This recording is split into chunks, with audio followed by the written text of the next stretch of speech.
Welcome to the Lowenstein Sandler podcast series. I'm Lynda Bennett, chair of the Insurance Recovery Group at Lowenstein Sandler. Before we begin, please take a moment to subscribe to our podcast series at lowenstein.com/podcast or find us on Amazon Music, Apple Podcasts, Audible, iHeartRadio, Spotify, SoundCloud, or YouTube. Now, let's take a listen.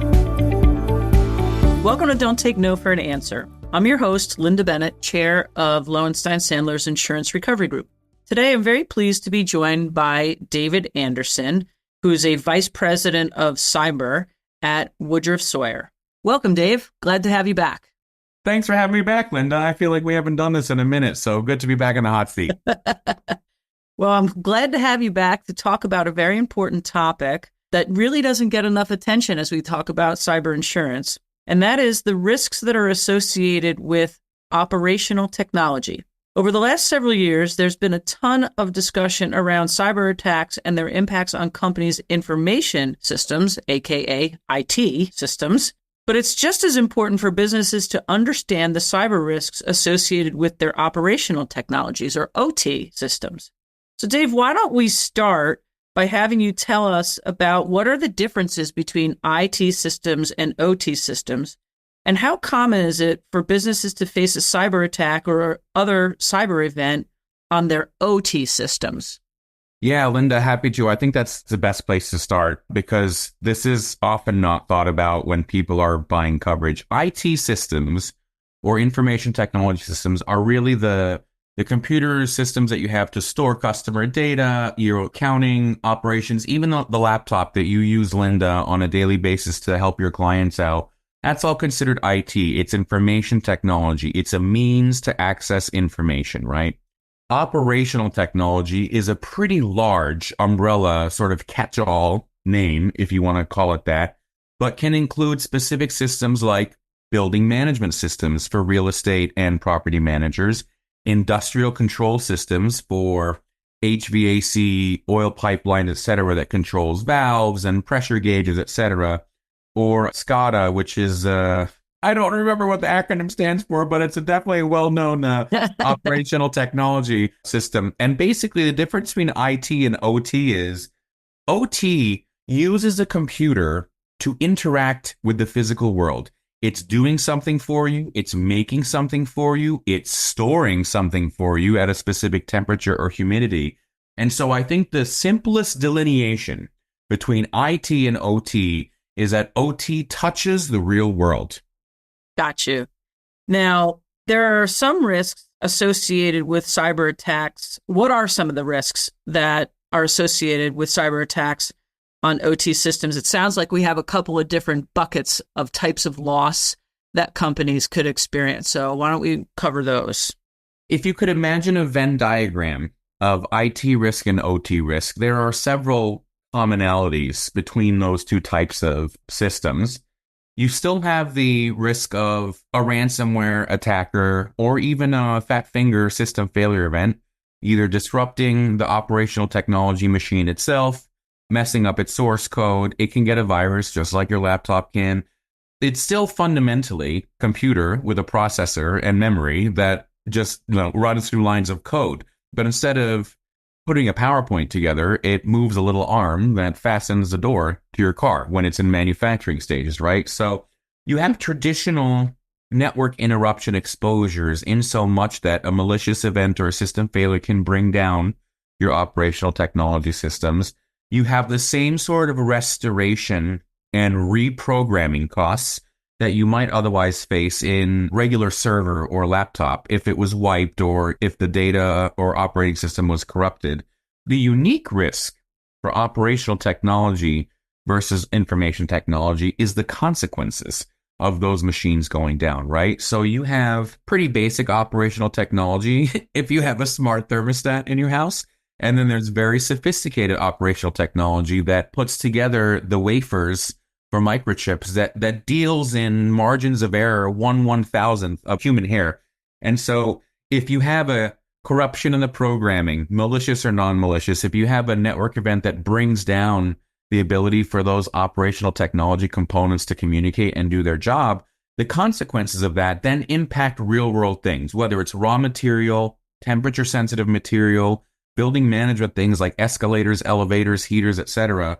That's really where the risk is different, right? You have a computer system, fundamentally, it's still a computer system that's been brought down, but instead of just getting the blue screen of death and taking the day off while IT fixes it, you've got $2 million of raw beef that can't be processed sitting on the assembly line. Right, right. I'm going to zoom out and think about, if I'm the CEO of a company, what is the OT risk that's keeping me up at night? It falls into the three buckets of financial risks. So you go down, you've got business interruption, you've got wasting inventory, as you just said, of our beef. We also have safety risks. So when the escalator suddenly abruptly stops and somebody goes falling down those stairs, we've got risk of physical injury for people that are in those facilities when you have that failure.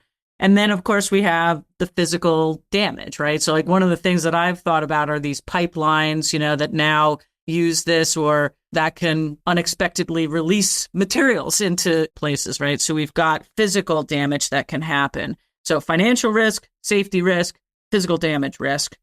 So Dave, tell us about what cyber insurance is available for that. Can we get a one-stop shop insurance policy, or do we have to create our patchwork quilt again of insurance to get everything covered there? Well, as is a common theme on Don't Take No, the answer is the coverage matters. And the terms and conditions and definitions matter, as it turned out. So any broker that works with their clients on cyber risk policies needs to fundamentally understand the operations of the business. So I think it's a pretty safe guess to say Lowenstein, Sandler, and Woodruff Sawyer don't really have any operational risk, right?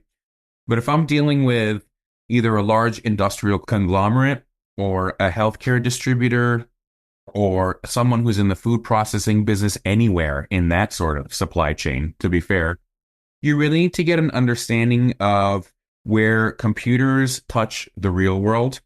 And then once you've looked at that, then you need to look at your cyber insurance policy and see if the policy dovetails. Not every cyber insurance policy, Lynda, right, affirmatively contemplates operational technology components or systems within the definition of an insured computer system. And more importantly, the bricking insuring agreement, right, which steps in to replace computer hardware if it's rendered permanently useless, oftentimes will either explicitly include operational technology, explicitly exclude operational technology, or is silent. So unfortunately, the answer is it depends. It really sort of matters when you look at whether or not these few crucial definitions within any cyber insurance policy and the bodily injury property damage exclusion within the cyber insurance policy are trying to affirmatively grant cover for OT, are trying to clearly exclude it, or are silent. And our listeners know this, like cyber insurance policies are incredibly disparate. right. And so it's just important to know that not every policy is a good fit for every insured. And you should be able to discern that. Like, it's the same as buying a car. Like if I'm going to go off-roading in the Rockies, I'm not going to roll up in a 3 Series convertible. I'm going to get a pickup truck, right? And so they're both great cars, but they have their specific use cases. And it's important you look at the definitions in the policy to understand if this insurance company and the wording itself is trying to cover operational technology risk or not. Well, and ideally, that's something that you're going to be doing, the companies are going to be doing at the front end, at the purchase phase. I usually hear from people after they've got the unexpected surprise that their coverage isn't what they thought it was after a claim has been presented. But as you and I, Steve, both know, we've worked together on matters regularly. It is a much better practice for companies to read and understand the policies that they're buying on the front end. As you said, these policies are the Wild West. The terms and conditions vary greatly across the market right now. And as I tell my clients, hope is not a great strategy. I would rather read the policy, say, hey, this doesn't explicitly provide coverage for OT. That's not specifically identified in these very crucial definitions that will trigger coverage. And so it's far better to have that knowledge, understanding, and importantly, that conversation before the policy is bound, rather than trying to address the silence of the issue and convincing a court that, of course, that's what we reasonably expected and understood was going to be the case. Get clarity on the front end. Yeah, and sometimes you can just get an endorsement that just enhances the definitions. Like it might just be sitting in the underwriter's manila folder and you just got to ask for it, right? So it isn't really that big of a lift, but I know you want to go into the weeds a little bit more, so I'll keep going. Yes, I do want to talk about, so once we've got the policy written the right way and we've got that explicit OT coverage, I do want you to talk a bit about the business interruption and extra expenses. How does that work, particularly when my OT system goes down? Yeah, this is where I think we're going to ask the listener for their forgiveness because we're going into the weeds. I mean, we're going into cattails at this point. The weeds are so high. The cyber policy will cover 50 to 75% of the operational technology cyber risk that you want to address. It should cover the reprogramming costs. It should cover the bricking costs. Again, to your point, if we have the right policy. The question is, do you have enough limit? And likely, the property damage exclusion on the cyber policy will kick in as soon as we've stopped repairing operational technology, in other words, computer components, which are generally insured under a cyber policy. And the exclusion kicks in when it's the buildings, when it's the raw materials, when it's the unfinished goods and stock throughput. And so the cyber policy should cover the resulting business interruption and extra expense and restoration costs associated with an operational technology outage. The cyber insurance policy, again, if properly crafted, should cover the replacement costs of operational technology components if they're rendered useless. No traditional cyber policy, and we can get into what that means in a minute, no traditional cyber policy will cover the resulting physical damage that might happen to your property or goods, and there might be some grayness around the resulting business interruption, or as our friends in property call it, time element. Right. If that business interruption then ends on the OT side because you're back online, but you've got 3 weeks now before your raw materials can be ready to process and put in your little box and put on the UPS truck again. Yeah, I mean, this is where insurance gets incredibly complicated. It's why you and I love what we do. It is a jigsaw puzzle, and all of the pieces need to interlock together correctly. And obviously, our listeners fully understand, based on today's episode, as well as the ones that you've been on prior, that you need to have a super qualified and knowledgeable insurance broker. Shameless plug for Mr. David Anderson. I'll take it. Thank you. But you're talking, David, about now the intersection of the whole coverage program here, right? So as you said, the cyber policy is going to take you 50, maybe 60% of the way there. So let's talk about what are the other policies that need to be considered, noticed in the event of a claim, and then how do we put this jigsaw puzzle together to have a beautiful picture of full coverage at the end for the claim? Can I counter you, counselor, by saying let's talk about how we think about the program first and then think about how we deal with it in the claim? You bet. Because I think that's a more logical workflow. So for those of you that are insurance brokers sneaking on this podcast, you can turn it off now because I'm going to give away some secrets. Everyone else is welcome to stay. Really, what you need to do is do some sort of gap analysis on your entire portfolio of coverage. Let's just take a food processing enterprise as an example. Okay, we're 60% there on the cyber coverage. We know what it's covering there. We know that it's not covering the raw materials, the uncooked foods, the temperature-sensitive nature. We know that it's not covering bodily injury health risks arising out of contamination or improper preparation, right? And so we've got the sort of basic cyber basis covered here. Then we need to look at what is your property policy covering. I can guarantee you that either your property policy fully excludes any perils, including time element or business interruption arising out of a malicious cyber attack. Sometimes they'll even exclude it out of a fat finger system failure event. We know for a fact that the most property policies don't even cover some sort of product recall, or stock throughput is increasingly not covered under a property policy arising out of any peril, let alone cyber, right? Right. So you need to understand where your loss drivers can be in the real world arising out of a cyber event, and then make sure that the policies that dovetail or fit in like a puzzle piece are where you can rely on. Most product recall policies do not have a cyber-related exclusion. So if you had a cyber attack that spoiled something, you're okay. Stock throughput, depending on where you buy it, may or may not have a cyber exclusion, but there's generally a buyback, and surprise, it's not that expensive or hard to get in the grand scheme of things. The casualty policy, which also generally doesn't cover product recall anymore these days, right, should still cover bodily injury of your facilities and your employees arising out of cyber attack, but that stops at invasion of privacy because that's where the cyber covers it. So there's a number of different policies that you need to think about. If you have an assembly line, a manufacturing line, a processing line that is run by a bunch of machines that need to be appropriately tweaked, endorsed, or enhanced to make sure that if a cyber attack were to impact temperature-sensitive pharmaceutical compounds, or maybe you're treating water, like that story in Florida, or making beverages in automated fashion, someone can come in and tweak that. None of that is going to be covered under the cyber policy.